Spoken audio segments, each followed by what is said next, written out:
John Barilaro is the Deputy Premier in New South Wales, and I've got to say hallelujah to him because, John, you came out and you were very common sense in the past couple of days about the blame game, the past couple of days about could have done this right, could have done that right.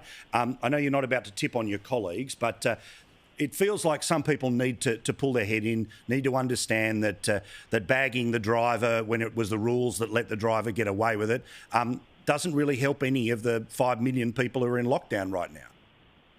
No, Paul, I don't mince my words, and when we stuff up, we stuff up. And there's no doubt that, as a member of the crisis committee, I wasn't aware of that it wasn't mandatory for a transport driver, the limo driver, not to have to be vaccinated nor wear a mask. And that in itself was a surprise and a shock to me. Yes, it's been fixed now, but again, it's an error. And you think after 18 months, it's an error that we should not have made, but it has occurred. And now what we see is a city in lockdown, and that's the consequences. And people will say about, it's about common sense and all that, but, we are really at the start of another wave, and that is because the Delta strain is much more infectious, that we are at real risk. And don't forget, Sydney International Airport is the gateway to the world. We're taking in far more international passenger return travellers than any other state. So the risk is really high with us that something like this could blow up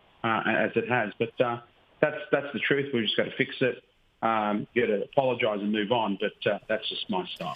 Now, you might have heard a couple of times tonight, and certainly on this program, I've mentioned where the Singaporeans are, where they're more about hospitalisations and focusing on that, as opposed to number of cases, as opposed to number of places where people with the virus have been. It seems like we're a little bit the other way around in Australia. How long do you think it is before eventually we get to that position where, look, we don't want people to go to hospital, we don't want people to get the virus, but for obvious reasons, frightening everyone about where people have been is not as urgent as literally the one person who's in ICU right now? Paul, my thoughts on this is that I think we're a victim of our own success. For forever and a day, over 18 months, we've put up 0 as the measure of success. That 0 community transmission in one way, an eradication strategy was success. And after 18 months, people have bought into that, believe that, and that's why when we have 10, 15, 18 cases, and at the moment we're having probably 20 cases a day consecutively, and it seems to be constant and consistent, and it's not going backwards. That for a lot of people, that means that we have somehow failed to contain the virus, and because this is a new strain, it's almost like there's no playbook or rule book on how to manage it. And it does cause us havoc. And the problem we've got in Sydney now is really not just the 18, 20 cases, because, our contact tracers are doing a good job. There are no mysterious cases. The problem is a lot of them have been not in isolation, have about close to probably 300 hotspots. And this will just continue to blow up. So it's almost like we need a reset. And you asked the question, can we learn from other nations? Oh, look, I think we can. I think this has to be the last lockdown, that we need to come out of it in a couple of weeks' time or 10 days' time. And we've got to come out of it with a level of norm, some level of restriction, and we can do that.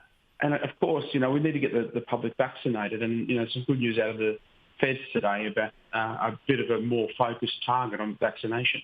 Yeah, because, again, my issue is not that COVID doesn't exist, not that people don't get it, not that people with comorbidities don't need to be worried about it, but the system seems to me to be working, which is, hey, there might be an issue in your area, please go get tested, right? 500,000 people in New South Wales have been tested in a week, and sure, it's produced 113 cases, but that's a 0.028% of everyone who's been tested, which means if anyone thinks they've got it or have been near it or have even been kind of near it, they're getting tested. So to me, that's the new normal, which is, okay, you're going to get maybe 100, 200 cases, but they are clearly being contained. And it seems also that dare I say, my mates in the media don't do a great job of telling people that the majority of the cases that we hear about every day are known and linked to ones before. Yeah. So it's not just random stuff popping up on the other side of the street.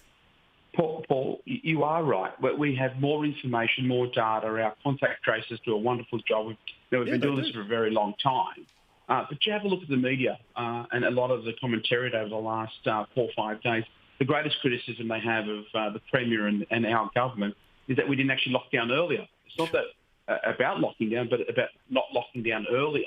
And that's where the criticism lies. You know, I've done a lot of Skype. I'm in isolation because I was a close contact to Adam Marshall, so I'm locked away for 14 days as well in an apartment in Sydney. And the reality is that, you know, the reality is that, you know, we've been criticised for not locking down earlier, that we were taking a managed and calm approach, which is what we've done for 15, 18 months. But we also saw the data, mate. We have actually lost control in this case, in this scenario. So we have, look, a 2-week lockdown, you sort of reset, regroup, and like we've done previously, hopefully that's the last time. And I'm confident that will be the last time, because we'll come back and put in place what is the norm, and hopefully the vaccination keeps rolling out. Good on you, Barra. Geez, I'm glad you're there. Thank you, mate. Appreciate it. My pleasure. Thank you. John Barilaro, one of us, common sense on the inside.